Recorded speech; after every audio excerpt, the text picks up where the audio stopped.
is Pretty Little Liars time. So I've been working on more styling videos, and with styling videos, they take quite a bit of time, especially when I have a lot of material to go through. For example, with Sailor Moon, I have to watch 3 seasons to finish the entire thing. So I know everything about each character that I'm going to be covering. So it's taking you quite a while, okay, to find all the pieces and to watch the entirety of the show and whatever. So in the meantime, I thought I was gonna do something fun. And by something fun, I mean take a show that is arguably one of the most insane ones, but still fun ones, and take the worst rated episode and the best rated episode and watch them. I thought I was gonna do like a reaction or something like that, but we can talk about everything and whatever. But then I realized that reactions would require me to figure out how to actually record them and do everything without breaking any copyright rules or anything like that. And to be honest, it doesn't really matter. I'm gonna cover everything today by just telling you about it. It's gonna be a bit weird and funky because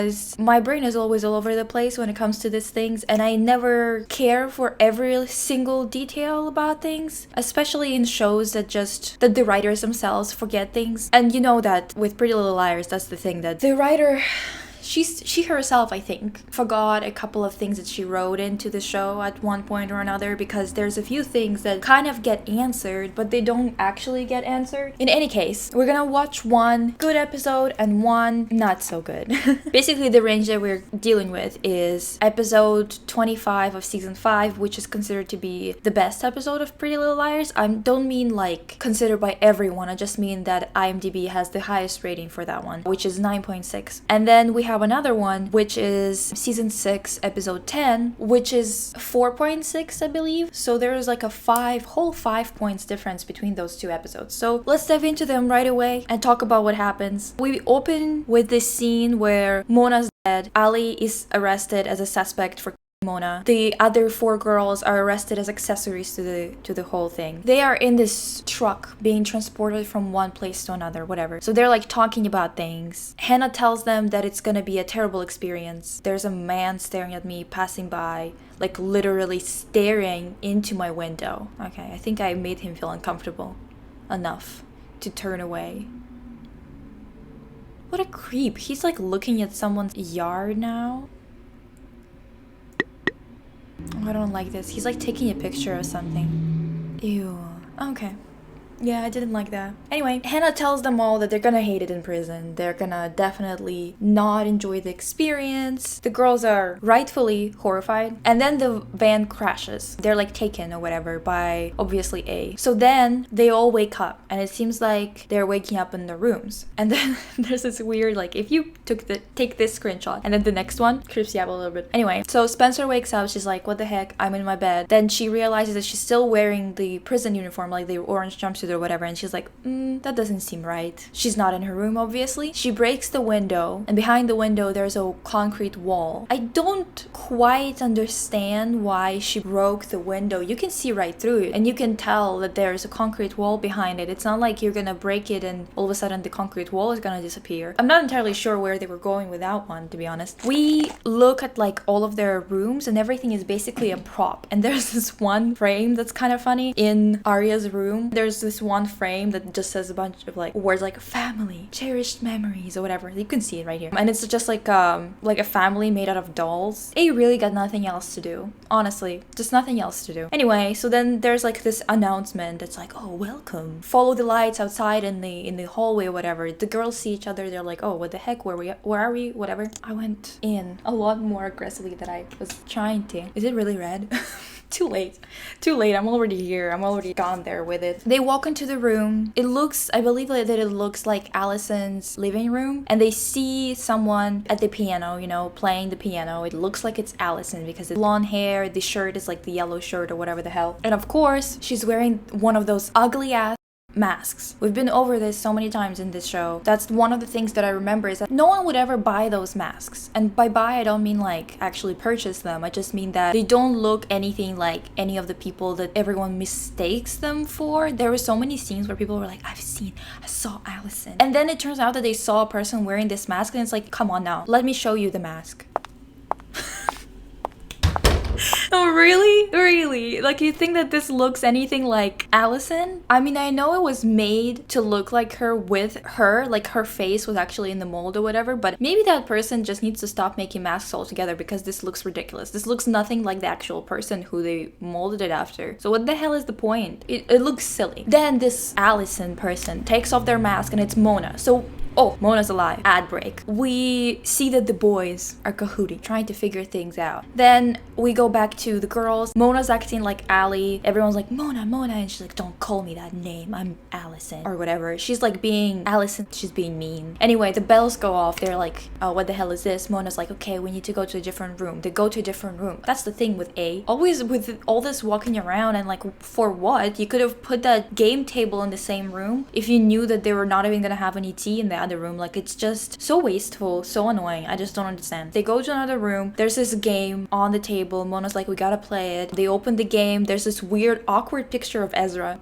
It just looks ridiculous. There's another bell, and Mona goes up to the little mailbox that's in the room, and she takes out a bunch of letters. This weird invitation is in the envelopes for everybody, which is like, ooh, a senior prom, an evening to die for, blah, blah, blah, blah. Like, basically, as usual, quite dramatic and theatrical. At this point, they all should have already understood that A is definitely a theater kid, or used to be a theater kid, because there's no explanation for this amount of theatricality in everyday life if that's not the case, you know? They're all sick of it, whatever. Hannah's like, she goes off to the camera and she's like, there's like 5 of us and one of them, like, we can take that A person. The alarm goes off. It's really like annoying and loud. Mona's like, oh, you pissed them off. Go to the rooms. Then we get this gem. Should be coming up.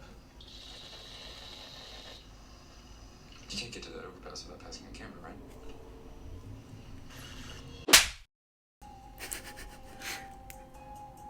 Look at this.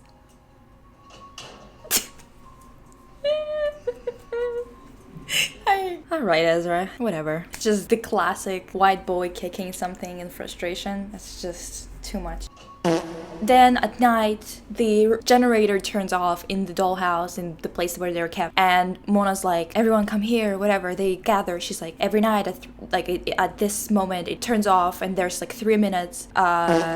Basically, they established that this thing happens. Mona tells them, like, obviously I know I'm Mona. I have to act like Allison, like, don't be stupid. Which is like fair enough, because the thing is, they should have figured it out right away. A's been doing things like that forever. Get a grip, you know?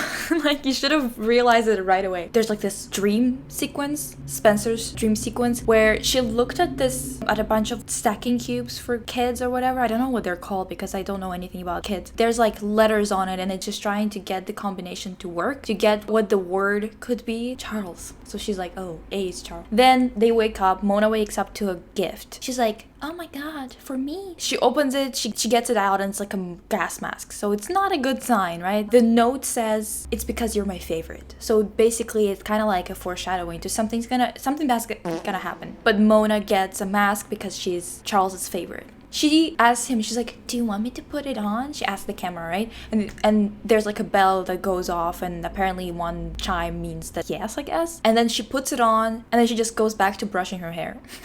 Classic. We go back to Toby and the detective. So Toby's like, what the heck? Because the detective goes, okay, put out an APB for Caleb.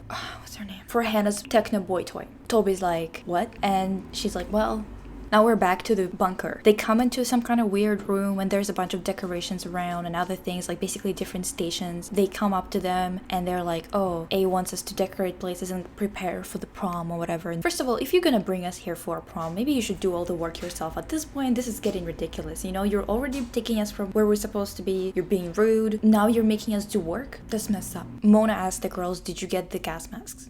They're like, no. And the girls are like, oh, well, now I'm scared.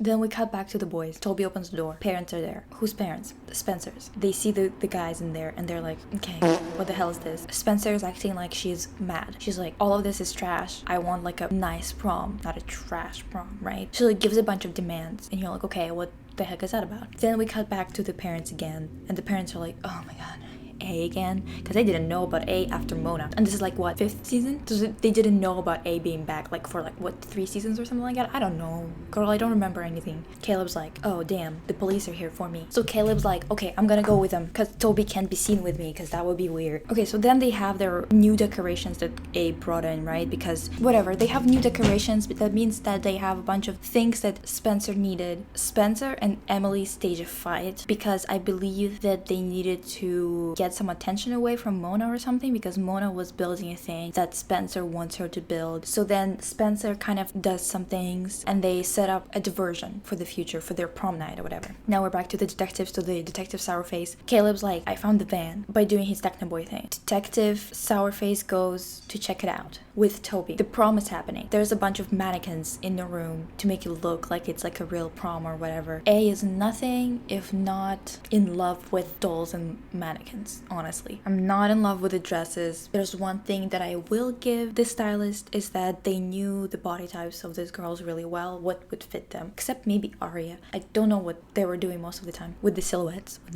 I don't mean the actual style of clothes. They say, oh, like, Charles, come up. You wanted to be here, you wanted to be in the picture, blah blah blah. So Charles starts moving and they're like, oh, holy heck, here he is. Arya takes a picture which triggers the machine that makes the lights go like really crazy, and basically something happens with the circuitry, engine shuts off. So they start running for it. At the same time, Detective Sourface and Toby find the lair of A, where A could see all the girls in the dollhouse the entire time. So they realize, oh my god, the girls, they have been taken and Mona's alive. In this bunker, there was a vault or something that Spencer and Mona were really curious about. And instead of running out like right away, Spencer goes to the vault to check it out because she was that curious about it. So she goes in and she finds this whole room that's just for A, aka Charles.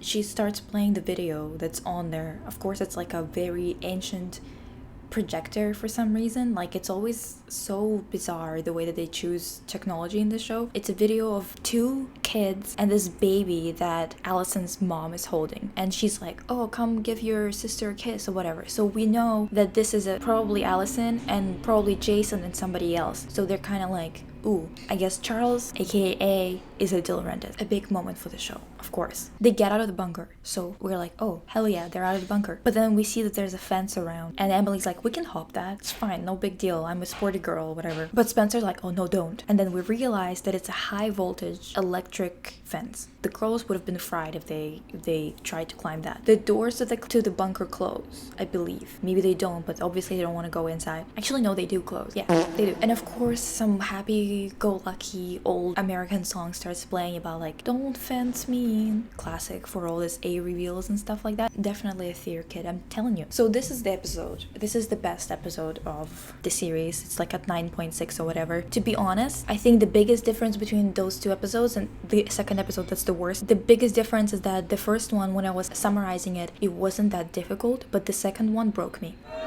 I had to take like a break because my brain was boiling and I was sick and tired of writing a bunch of nonsense down that wasn't even that interesting to write down, even in terms of just like little notes about it, you know? In any case, in this episode, this was pretty enjoyable, I'm gonna say. I don't remember much about the show, so there's a lot of my retelling is gonna be really messy, but that's kind of part of the fun. With PLL, it doesn't really matter. Everything happens and then it doesn't matter anymore. Let's move on to the worst episode that broke me, absolutely broke me. This is episode 610, which is an episode before the time jump. Yes, they also did a time jump, just like Riverdale. Riverdale did the same thing as PLL. I would say PLL did it better. They're not as insane. With this episode, we open with the girls again in the ball gowns. Maybe it's prom? We see them running on the roof. They're like, no, don't. I don't know. Something's happening. We're in the middle of action. A is Charles. Charles is like, I'm jumping. Everyone's like, no, don't. I mean, not everyone. I think, actually, no, everyone. Everyone's like, oh, it's fine.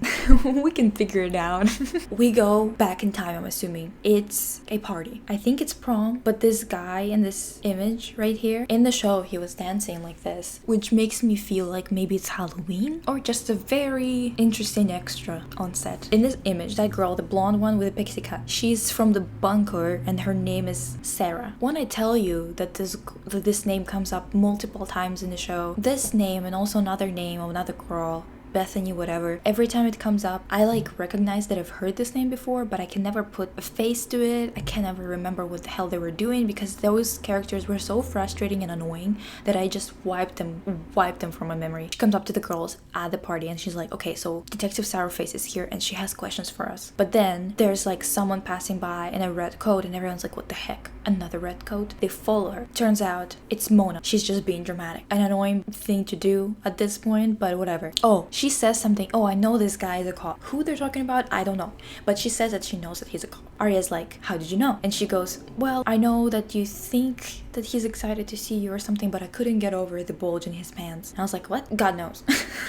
She located the source of signal. She triangulated it. And she knows where A is. Allie wakes up. She wakes up in a room in a prom dress. Gets up and she sees a bunch of pictures of them as like babies or whatever, like family pictures on the wall. We realized that she is behind some weird bars. Oh, I guess she's at Radley Mental Hospital. Her dad is on the floor outside, Jason too, and they look kind of dead because their eyes are open and they're not moving or whatever. Hannah and Spencer are in a car outside of some building, I don't know, and they're talking about police coming out with like a bunch of bags. Hannah's like, do you think it's Allie in those bags? Where did that come from? What kind of question is that? Everyone's like, what the hell? She's like, what am I the only one thinking this? Then they go inside. There's a pin code that they need to enter some room or whatever. Sarah helps them out. So Sarah was kind of useful. Then they enter the room. It's kind of a lame room. Spencer finds an entrance. They go into this weird lair looking thing. And oh my god, what is this about? This room, when I tell you, it doesn't fit anything in the entirety of the show. It doesn't fit the time, the location. Even if it was like a very high-tech room. High-tech rooms in like in 2015 or whatever the hell, whenever it came out, I don't know. It wouldn't look like that. It looks ridiculous. It looks like an 80s sci-fi film. That's how off the room looks. The sound effects, there's like this electricity, you know, this chirping that people always put behind, like in the back of the audio mix, being like, this is a very high-tech room. It's not working.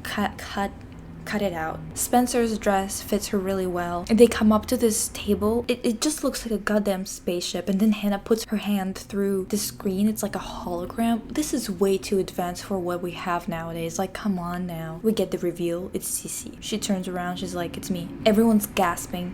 Classic. Allie's like, I helped you. And Cece's like, you just gave me a passport and like a plane ticket. Allie's like, that's all I had, which is fair enough because the girl was like, what, 14? That's so weird to want more from her. Are you kidding me? How did she even afford any of it? Cece, she breaks the fourth wall, not for us, the viewers, but for the liars in the room where they're watching them. And she like starts singing in a really weird way, being like, oh, something, when someone comes between the sister and the sister, whatever. Bad vibes. They have a flashback and they're like telling the whole story. So Cece was trying to help Allison because Allison was a baby and she was crying. She was trying to help her and she was like, I'm a baby. No, I'm a child. And like, I like baths. That makes me happy. So I'm gonna give my sister a bath to make her stop crying. Cece does that for Allison, almost drowns Allison. Kind of confusing whether she was like trying to do it on purpose or not. Seems like it was not on purpose, but at the same time, Cece was old enough to understand that the child was like suffocating. Like, at least try to help. So then the dad is like mad. So then they put Cece into the hospital and into Radley. Apparently the dad was like transphobic or whatever. So that's the whole point, right? Now we're getting into some dodgy territory, okay? Weird representation for trans people. Weird situations happening all over the place. Bethany girl comes into play when Cece was 12. They're on the roof. Cece's wearing a dress. Bethany's like, you look pretty, whatever. And it's all nice. You're like, oh, a good friend. She has a friend now. Toby's mom comes out on the roof. Cece's like, Bethany, you gotta help me, like distract her because she can't see me like this, because it would be like a whole thing. I don't know. I guess because Cece's in transition at that point. Cece hides. Bethany all of a sudden pushes Toby's mom off the roof. So now we're like, oh, what the hell? Oh, Cece's like, what the heck did you do? And Bethany completely switches on her. It's so hypocritical. Just turns on her and like, oh, you freak. You're the one who did that. Like, kind of implying that she did that because she's trans. There's no logic there whatsoever, but okay. Allie's mom covers it all up. Cece needs to be on like tranquilizers or whatever for a while because they think that she has like this weird sociopathic thing or whatever. Cece gets really smart, studies really hard, gets into UPenn, gets granted permission to go to classes. One day classes get cancelled because Cece calls in a threat because she wants to go and meet Ali and Jason. They just put everything in it, just everything. Who cares? I think they gave up at this point. She meets Jason. They flirt. I didn't like how he checked her out, the implications, everything. Yucky. At least Ali asked the obvious question. But the funniest thing is it's just like Cece goes, what? Oh my god, gross. It's my brother. You dated him. You didn't have to do that. I mean, you didn't have to tell him that you're also his sibling. Like, you don't have to say that either if you can't, but you could just, I don't know, be friends or not date him. Hello? Like, it's just, yeah. Then she's like, oh yeah, that's why he was always mad, because he was like frustrating because they weren't sleeping together. Hello? This is so weird. I hate it so much. I thought we left all the weirdness in the first season, but no, we didn't. And then she has this weird narcissistic moment. She like turns out to the mirror and she's like, well, yeah, like, of course he would be frustrated because, like, look at me. Like, girl, you didn't have to. You know it's your brother. Don't be... Ooh, I hate this. Anyway, Cece keeps dating him. Jason tells his dad that he's bringing a girlfriend with them on a trip, right? She comes and then she finds out that her mom told her dad that Charles, her before transitioning, died. So the dad thinks that Charles died when they like staged a funeral before. Which, I mean, like, what did you think? I thought that she knew that because who else were they doing this whole like performance for of like this funeral? Because the hospital knew, like Radley, they knew that it was Cece. So who else, right? Like, it's such a weird thing that she didn't realize that, because I thought that they kind of cahooted together to like kind of get the dad off her back. Bethany did another crazy thing and she like pretended to be Cece and pretended not to get out of the hospital, you know, and go and do her thing. And then she went after her mom, after Cece's and Allie's mom. I don't know why, but she went after her, and then Cece left to get Bethany. So she hits Bethany on the head with a rock. Turns out it's not Bethany, it's Allie. No one can tell blondes apart in this show. No one can tell blondes apart ever in this show. If you are blonde, stay away from Rosewood or this PLL universe, because everyone's gonna think that you are another person who they are after and are trying to kill. Just check. Just check, maybe. I think that would be a good idea, but apparently not. So she hits Allie. Allie gets buried. We know that she gets buried alive by her mother. Crazy. Now, Mona confesses that she is the one who ended Bethany because she thought it was Allie, which is again insane. Like, girl, I know she was a bully, but I don't know. Report her to counselors. Bully her back. Do whatever you want, but maybe don't tell anybody. Like, that's just like, oh, it's so bad that I did that. Everyone's like, well, you know, Bethany wasn't like a nice person either. But it's like, okay, but Mona didn't know, alright? And Cece made a deal with her. If she helped Cece get out of Radley and stay gone, she could play the game with Mona. And I'm not gonna lie, at this point, I gave up. I was so tired. At this point, I've spent the same amount of time on this episode as I did on the last episode, or even more, and I wasn't even done. I wasn't even close to being done, and it ended me. It genuinely was too frustrating for me to deal with, so I stopped it for a while. And then I came back to it because I've already did like 70% of the work, of the research and everything. Can't give up now. We get this moment. Cece, like, her first mission as like working with like Mona or whatever and playing the game was making some friends in Rosewood, which means, of course, meeting the 4 girls except for Allie. And then we get this jam. All my visual arts girlies, how are we feeling about this green screen? This wasn't that important for the episode. This little clip of her watching them from outside through the window. It wasn't that important. They already used the old clip of the girls inside, and they already used the old clip for a flashback of meeting Sissy. There was absolutely no need to give this like 4 seconds of her watching them from the outside. Maybe it's not the funds. I think it's not the funds. I think it's just laziness, because why did you use a window like that? Why is the green screen on the actual window instead of behind it? It's so physically impossible the way that they're placed at the window, and the glare is not just, it's a nightmare. It's an absolute nightmare. Should have just cut it out. There's no need for this scene, whatever. So then Cece's like, Mona told me that the girls were happy without you, Allie, so I got really mad. And it's like, okay, well, you killed her. Maybe you should be, I don't know, maybe you should be mad at yourself. Mona tells everyone, oh well, I didn't tell her that. And so basically Sissy is lying or Mona is lying. I don't know and I don't care. Sissy's like, well, if I put the girls in danger, if Allie's alive, she's gonna show up. So she puts them in danger. There's some detour of her explaining that Sarah is the Red Hood or whatever. Nobody cares. She sees that Allison is alive because Allison saved the girls from the house, from the burning house that she set on fire. Allie's like, why did you keep playing then if you knew that I'm alive? Why did you do this? She's like, well, I decided to stop when they were in New York and they thought that they got rid of A, but then I changed my mind because I just really like being good at something. And it's like, okay. Allie's like, you almost K-worded us. And she's like, yeah, well, almost is the key word here. Okay, Stacey, calm down, sit down. This is freaky. She turns around to the camera and she's like, well, contrary to your belief, I love all of my dogs.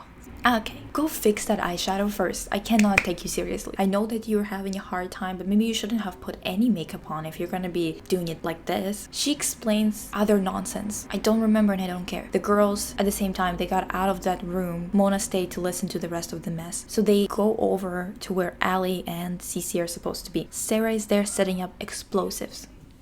Okay, Cece, you're not making it good. Like, you're not really helping yourself here. Like, what do you think you're proving here by setting up explosives? Like, that you're not crazy? We still think you're crazy. Obviously, we're gonna think it even more so. Allie's like, don't press that button because she has a button to set it off. She presses it anyway, which is like, oh, thank you. That's normal. The explosives, they don't go off because Spencer figured out how to deactivate them. Cece's bummed about that. Starts running. Sarah gets punched by Emily. I'm really happy about that. I don't remember anything about Sarah, but she was annoying me in this episode, so I was really happy about that. Then they go into the roof and we're back to where we're supposed to be. Then they go and they say bye to each other because they're like leaving Rosewood after that whole drama with Cece and whatever. Allison is the only one who's staying in Rosewood. Everyone else is leaving for different reasons. They go to like different universities or whatever. Then we get a 5-year jump. Allie is writing her name on the board. She's writing Mrs. Ringwall. What? Rawlings. Sorry. I don't know where that came from. Mrs. Rawlings, which is ridiculous. In this day and age, taking a name that bad to compare to De Laurentiis. De Laurentiis is better than Rawlings. Come on now. All the other girls come into the room and they're like, Allie, let's keep it moving. He's here. We all came for you. Blah, blah, blah. And then Hannah's like, oh, it's too late. That's it. That's the episode. It makes sense that it got such a low rating because it is messy. Regardless of whether you're happy with the ending or whether you think that it's a good conclusion, regardless if you're happy with like the A reveal or whatever, the episode itself is stuffed with things that honestly they should have figured out how to put it maybe in 2 different episodes, or maybe how to frame it better, or maybe they should have figured out how to make that room not look like a goddamn 80s spaceship. Who art directed it? Who decided that that was okay? Who decided that this looks good? I just want to talk. I'm not mad. I genuinely am not, because it's PLL. It's okay. We've done so much nonsense by this point that like it's okay that the room looks like a spaceship, but I'm curious to just find out what they were thinking. I swear to God, if this video doesn't turn out to be at all fun for anyone, I'm going to be so upset because this took way too long. I thought that this was gonna take me less time and it's gonna be like a fun little thing in between the styling videos, but then it just turned out to be a fever dream. I would say that the only difference between it and Riverdale is that I kind of have fun watching PLL because I think it has more jokes. I completely forgot about the whole Jason Cece thing and I hated remembering it. I genuinely did. That's not right. That's so messed up. I'll see you in the next video. It's gonna be a styling video. Bye!